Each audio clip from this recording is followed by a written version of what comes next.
Hi, everybody. Welcome back to week 3 of Corporate Responsibility and Society. Last week, we looked at some various ethical frameworks, ways in which we can articulate or critically analyze a decision and determine, a right or moral course of action. This week, we're going to change it up a little bit. We're going to ask ourselves, okay, with these in place, with our tools that we have to determine, what's right and wrong, why is it that we still have companies or people even, that do bad things? All right, that's going to be the focus of this week. So first off, I just want to ask, are people in businesses, are they inherently bad? Okay, are they inherently bad? Meaning, without restraints, without anything kind of checking somebody's behavior, would everybody or every business just trend towards extreme self-interest? Trying to extract as much money or whatever resources out of something for themselves and resort to theft and fraud. Well, what's interesting here is that actually in many cases that's not true. In many cases, people actually trend towards empathy. Okay, and a really simple way that we have to illustrate that is something called the ultimatum game. All right, normally we would play this in class if we were meeting in person, but unfortunately, you just have to, settle for me explaining it to you here. But so in the ultimatum game, it's set up really simply. We have two players sitting across from each other, player 1 and player 2. Player 1 has $100, and they have to offer an amount of that $100 to player 2. It can be their choice. All right? There's no negotiation, no discussion. Player 2 can either accept the offer or reject the offer. All right, and if they accept, then both players keep the amounts of money agreed upon. So in this case, if player 1 offers $20 to player 2 and player 2 accepts, then player 1 would keep $80 and player 2 would have $20. All right, and so if player 2 rejects, however, then the deal is broken and player 1 and player 2, they both get nothing. All right, so sets up kind of an interesting social experiment here. So you have to ask yourself, okay, if I was sitting across from somebody and I had $100, how much would I offer them in this ultimatum game? And if I was offered $1, would I accept? So what we see is that most of the time, player 1 kind of tends towards an equal share. They'll offer like half or close to half, like $40, $35 or something like that, and player 2 will accept. Sometimes player 1 will try to be sneaky and try to extract as much value for themselves as possible and just offer like $10 or something like that, and player 2 will reject. Okay, but then ask ourselves, why if you were player 2, why would you reject that? Why would you reject $1 or reject $15 or something?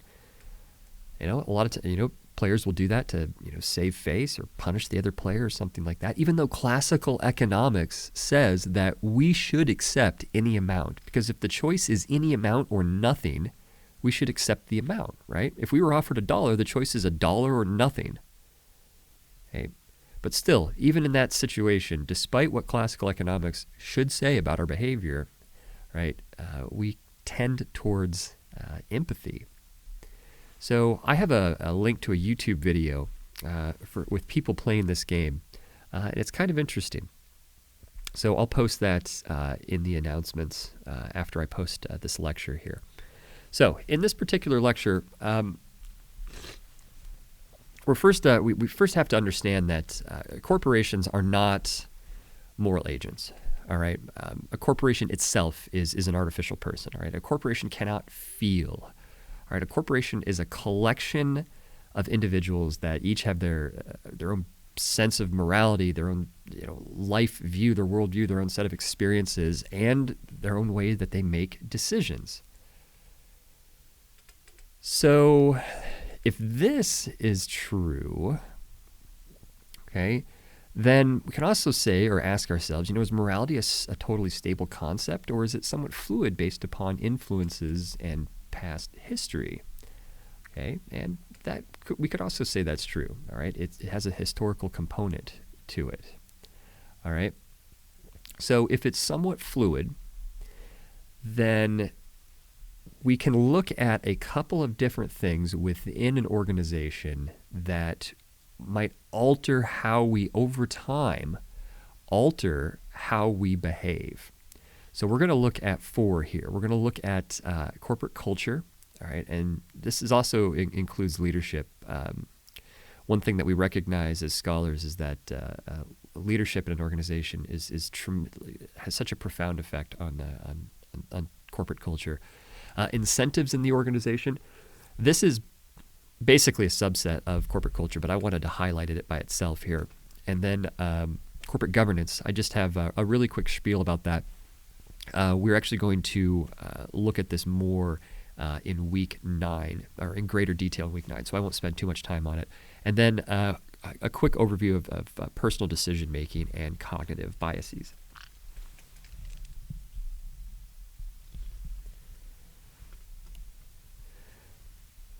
So let's first talk about corporate culture. All decision making, whether it be with an organization, within a family, within a country, is influenced to a degree by culture. All right. In the case of decision making within the firm, it's the corporate culture of the firm. It's limited, it's shaped, and sometimes determined. Okay. Very much a profound impact on how we make decisions is the culture that surrounds us. And this culture is this shared pattern of beliefs, these expectations, meanings, influences, guides the thinking and behaviors of the members of this particular group. So while culture is basically a two-way street. It shapes the people who are members of that organization, but in turn, it's also shaped by the people that make up that organization. It's kind of this reciprocal diagram here. All right, we both give and we receive. Right, we shape and we in turn are shaped by particular aspects of the culture that we exist in. Okay, so what makes up culture? All right, that one's it's hard. Okay, it's hard to really define a specific culture within an organization. All right, because a lot of times it's based on your perception. All right, it's based upon like your own like intrinsic feeling for the culture. All right, think about if you were trying to describe your culture to a new hire. All right, it might be hard to articulate into words, just stuff that you felt and perceived over years. But we can distill, some elements out of it. All right. So, for instance, things that might be an aspect of the culture that we exist in could be things like tempo of work. How like the sense of humor our organization has, how we solve problems. How we treat competition, how much autonomy we have in our own individual jobs. Hierarchical structure. So this, determines, how power is organized in your organization. Maybe you have a very flat structure. Maybe there's a lot of autonomy or self-governance in various employee groups. Or maybe it's very tall, or you have a clear command structure with multiple layers or something like that. Okay, that could be an element of the culture of your organization. All right. Other observable aspects that we have. So power relationships, this would be your hierarchical structure here. But other things that make up our culture are things like rites and ceremonies. Okay. Think about that for a second. Rites and ceremonies. So traditions, stuff that we do, things in our organization. So a retirement party for somebody that's leaving and they've been with the organization for 20 years or something like that would be a rite or a ceremony. Okay, and all of those communicate something about our culture. So maybe if we really value, the loyalty to the firm or longevity or tenure with the firm, then we would celebrate that via those types of ceremonies. Maybe at 5, 10, 15 years or something like that. Okay, stories and sayings or other aspects of culture like the sort of anecdotes that we have in the workplace in order to communicate information to people and acculturate them. the various control systems that we use.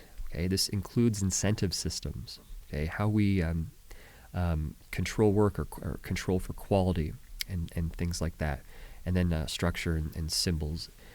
Symbols are very powerful elements of culture. Okay, maybe you walked in and to your organization and you have your mission statement emblazoned on the wall there, or something like that. That's a symbol, all right? And it's meant to promote either the mission, maybe ingrain that within the organization's culture, okay? Or maybe it's symbols about safety or what have you, okay? Other things to look for. All right, and then we can actually think of culture as an iceberg too. All right, so organizational culture, at the very top, you have all these observable symbols. Okay, so this is all the stuff that we can see. So it's the symbols, it's the ceremonies, the stories, the slogans, our dress code, okay, all that type of stuff. But this belies all of the stuff that's underneath the surface, right? So if this is all the stuff that we can observe, then underlying all of that is going to be the value systems, the assumptions, the beliefs, okay, the attitudes, the feelings that we have, all right? This is all the observable stuff, and this is all the innate, kind of unobservable stuff, the stuff that over time, that's what you perceive, that's what you feel. This is kind of like the gut stuff down here, all right? So culture as an iceberg. And we can take a look at this. Let's take a look at what we'd consider a constructive culture or a non-constructive culture. So if we take a look at these two icebergs here and take a look at the observable behaviors in the constructive culture. So let's say the observable behavior is that managers pay close attention to all constituencies, initiate change when needed to serve the broader interests, even when it means taking risks. So if that's the observable behavior, then maybe the underlying value is that managers actually care deeply about stakeholders. They strongly value people and processes, and that create useful change. All right? Okay, good. But let's say in our non-constructive culture, managers tend to be isolated and bureaucratic. They're comfortable with status quo and take no risks to adjust or take advantage of shifts in the environment. All right, so very much a risk-averse, status quo type culture that we have. So the underlying values might be that managers care mainly about themselves, maybe only their immediate work group, or some product associated with that group. They value familiar management processes more than change initiatives or something. So kind of very stuck in their ways type stuff. All right. So again, observable behaviors belie underlying values, okay, that exist in the culture itself. All right. Now, culture has a profound effect. All right. And basically, we understand that in situations where really the law is incomplete or doesn't provide an answer for decision making, a business's culture is probably going to be the determining factor in that decision. All right. And so, like what we understand with virtue ethics places a huge emphasis on creating a community that promotes the adherence to virtues. So too in this, an ethical business has to find a way to encourage, shape, and allow ethically responsible decisions, build ethics into their corporate culture. All right. So this cultivation of habits, including our virtues, our ethical virtues, is really, because it's really so dependent upon the culture in which we live. All right. So we can actually choose to develop some habits. All right. So a lot of our habits that we have are, shaped by our education and training and by culture, and whether intentional or not. Businesses provide an environment, in which habits are formed and virtues and vices are created. All right, and I put this down here that really the effect of workplace culture on decision making cannot be overemphasized. All right, and so this is where I always ask the question: is it true that culture affects us, affects how we behave. And so I always ask the parents in the audience or in the classroom, why don't you want your children hanging out with like the quote unquote bad kids? All right, why do you want them to stay away from those bad kids? Well, and the overwhelming consensus is you don't want them to pick up bad habits, right? You don't want them to be influenced by the bad things around them. You don't want them to be influenced by the culture of their friend group. Okay, and yeah, the same is true. So if we're acknowledging that people can be influenced by people around them, their behavior and their perceptions influenced by people around them, I mean, it's the same logic that you would apply to an organization. Sure, we can be influenced by the people around us.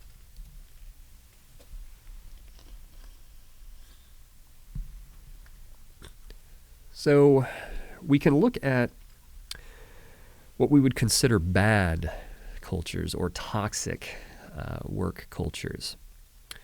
And a lot of the elements, and there's various different things. I just pulled some of the more prominent ones, in my opinion, out. But in toxic work cultures and work cultures that breed, either dissatisfaction amongst employees or breed just poor decision making or unethical decision making, we have things like poor communication, abuse of power, through like bullying, manipulation, harassment, all that. Very much self-interested, self-centered agendas. Problem solving denoted by fear is a big one.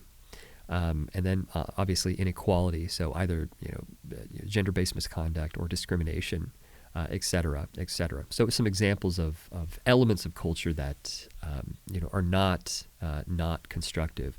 A really famous example is Enron. Enron is probably one of the most famous examples of corporate misconduct in American history.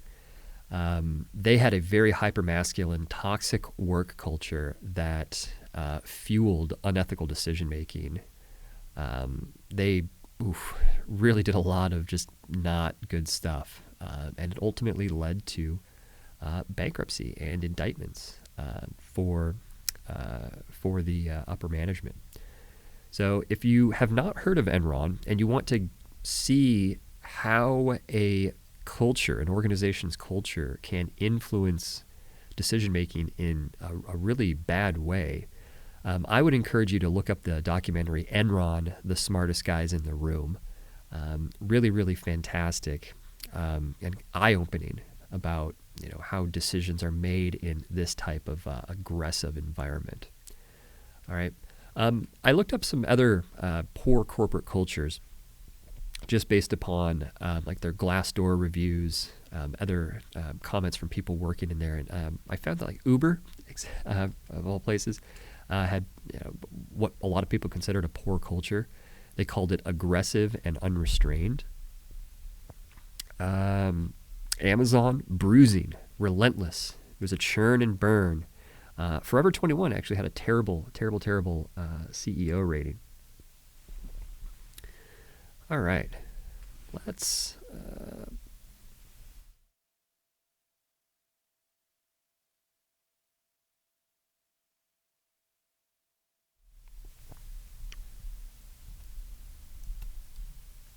There we go. Okay. All right, so that's culture, and I have a little bit more on. I have a little blurb on culture that I wrote up, that I posted to Canvas, so you can also read some stuff about that as well. Now, next week, what you're going to notice in the case that we do, Volkswagen, one of the biggest drivers of the fraud that they committed was actually their culture, or the reasons behind it. So their culture was pushing these engineers to succeed at all costs, and ultimately they wound up installing this defeat device. All right. Now, a subset of culture is incentives, and incentives are absolutely a powerful driver for behavior. All right, and used in the correct way.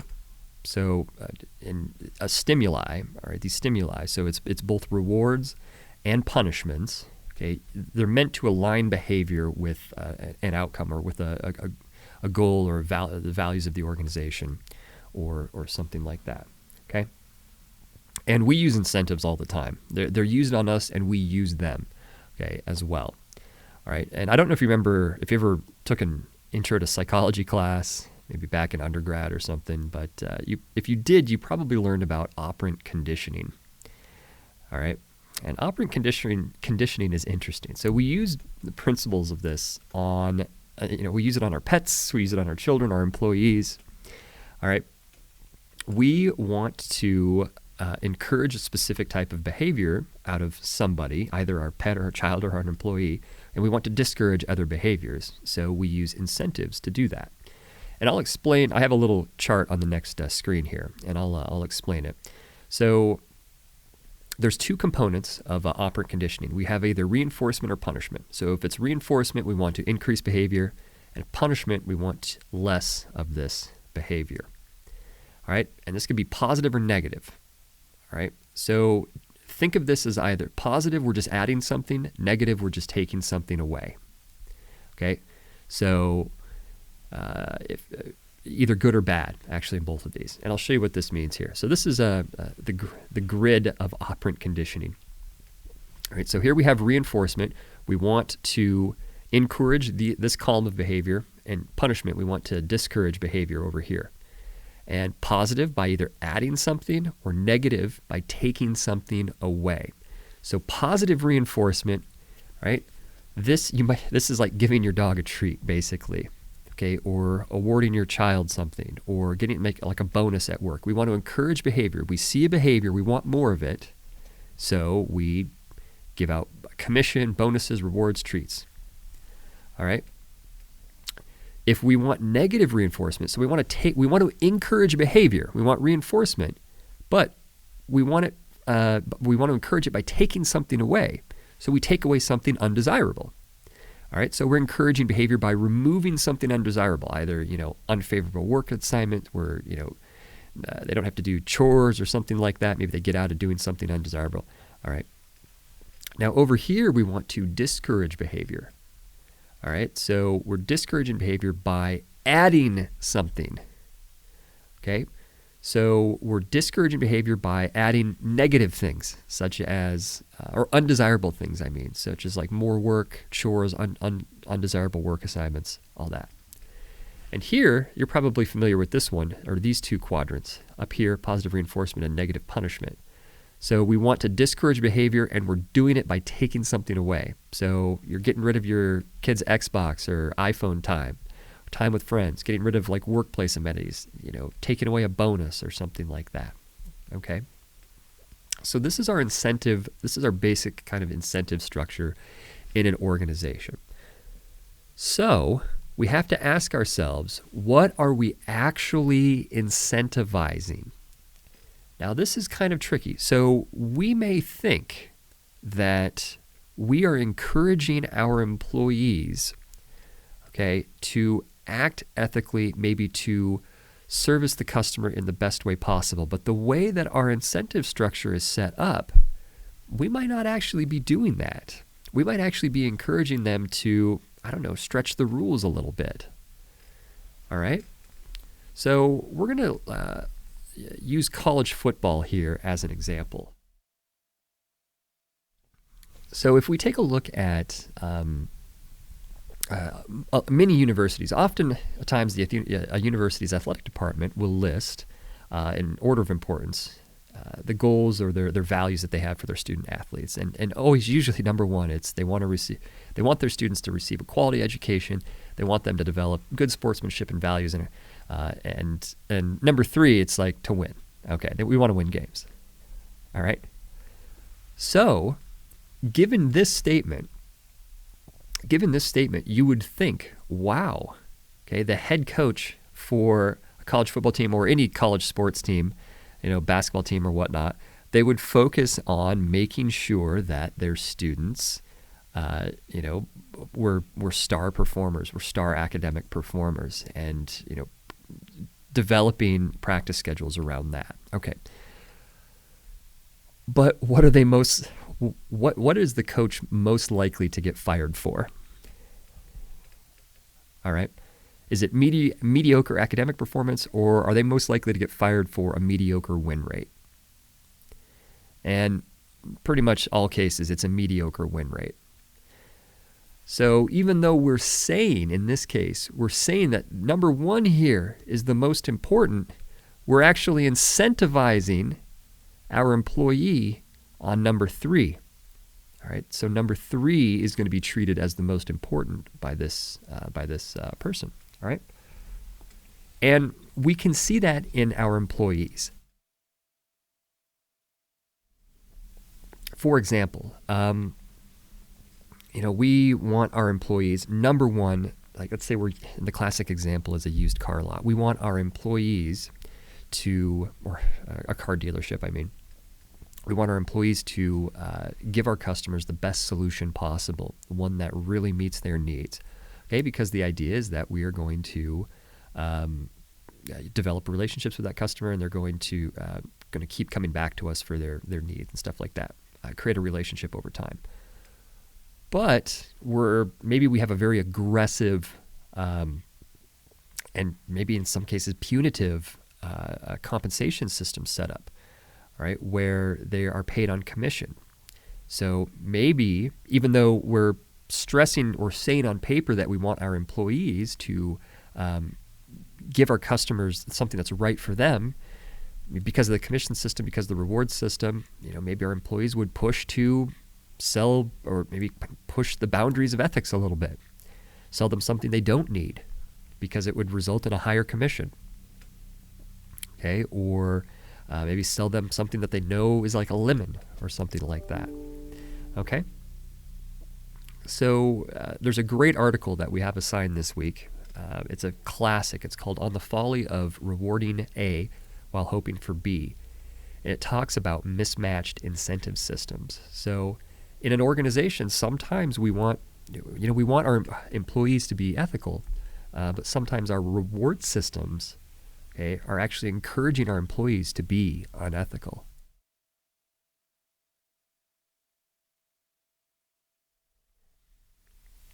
Oh, and here I have other examples. Aggressive quota systems, for example, might be put in place to incentivize productivity, but might incentivize employees to exploit customers or stakeholders, all that stuff here.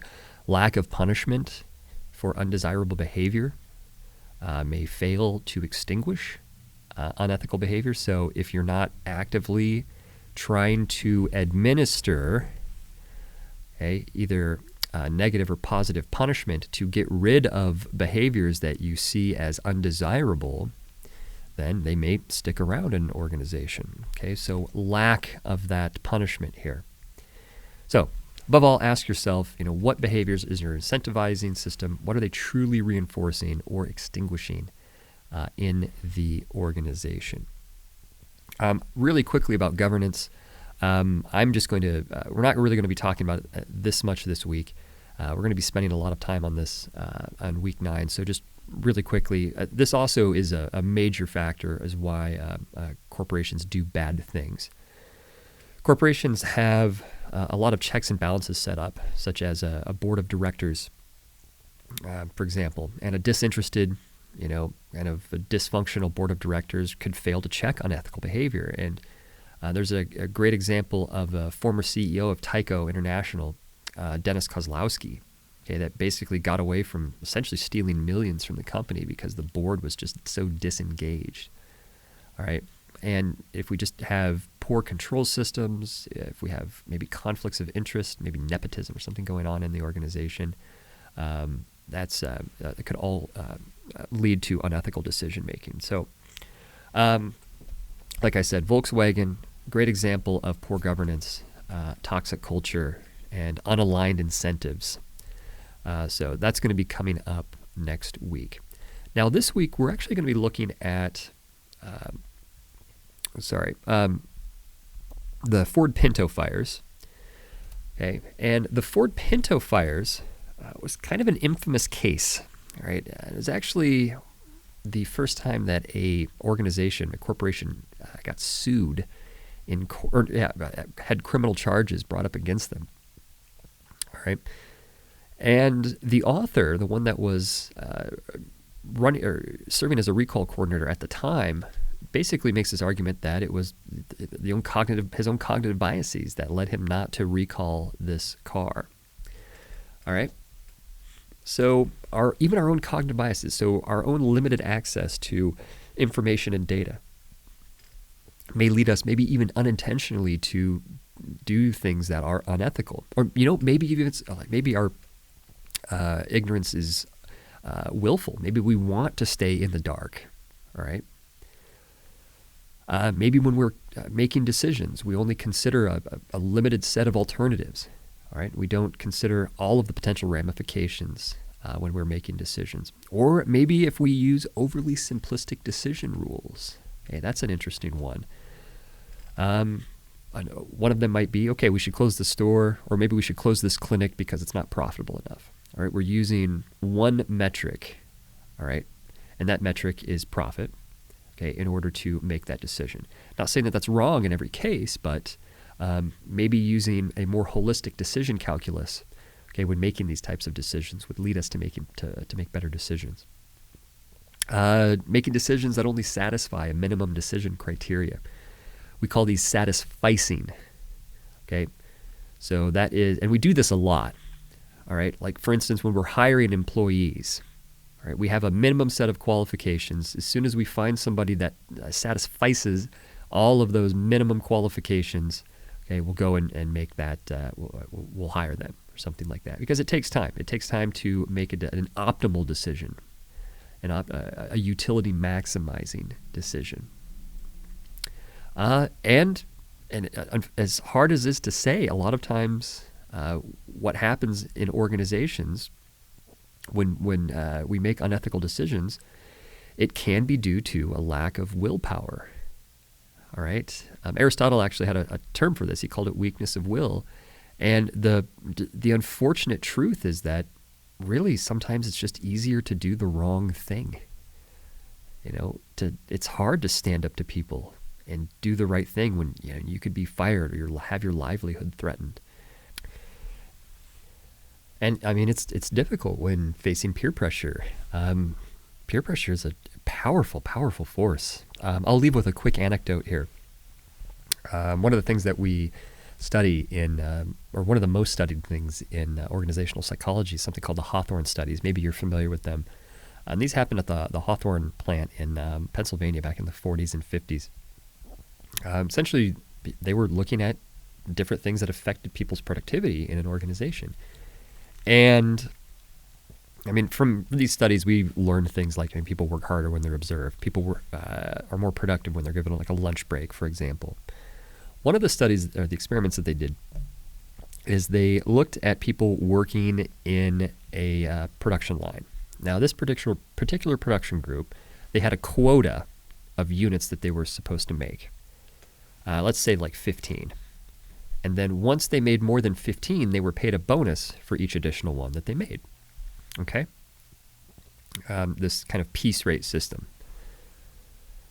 Now, they instituted a policy where they increased the piece rate. So they increased the bonus for the additional units that they produced. But productivity did not go up. And this was crazy to them because if you think about it, at the time, I mean, the dominant logic was kind of this neoclassical economics where if you pay people more, they should work harder. Well, why the heck aren't they working harder?